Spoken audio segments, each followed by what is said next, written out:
Welcome to this Tutor to You Sociology topic video on culture and identity, focusing on old age and identity.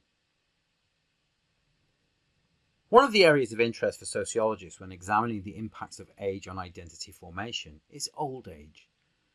During the life course, our identity changes as we go through different stages, from childhood to adolescence, young adulthood, having families and careers, to middle age and finally old age.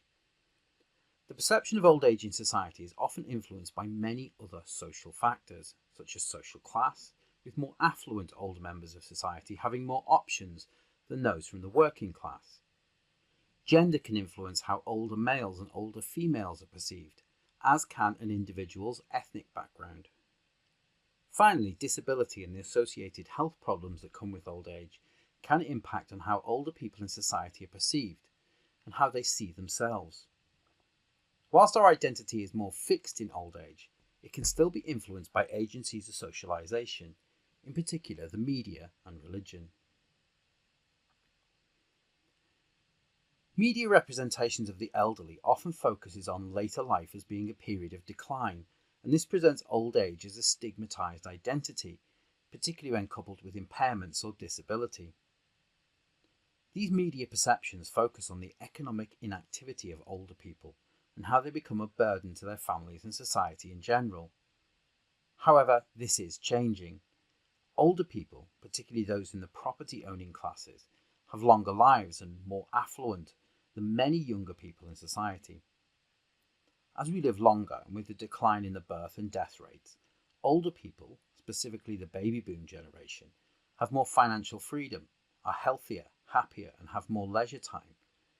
Blakey even suggests that there is a changing perception of the sexuality of older people, something not seen in previous generations. Part of the reason for these changing perceptions is the development of a third age, a period post-retirement where individuals have more time, better health, and more financial power to be able to enjoy life. Whilst this may be reserved for the middle-class elderly, previous generations have higher levels of social mobility, and this has led to an increased consumption and the development of grey markets as advertisers deliberately target the grey pound. This third age is typified by active ageing, according to Mahangova. The greater economic freedom and increased choice leads to changes in identity formation, and that is a result of increasing independence and more quality leisure time.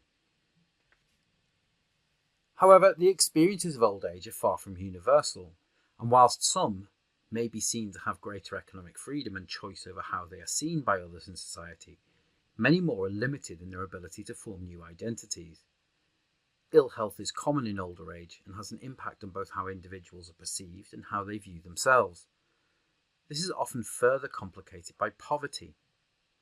The Rowntree Foundation estimate that in 2023 over 2 million pensioners are living below the poverty line in the UK, and this number is expected to increase in future generations as the impacts of social mobility in society has become stagnant.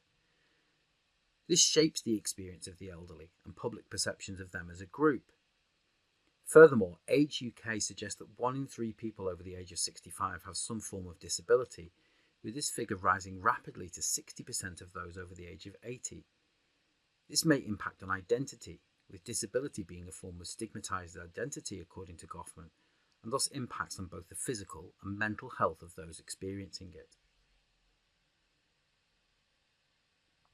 That concludes this Tutor to You Sociology topic video on culture and identity, looking at old age and identity.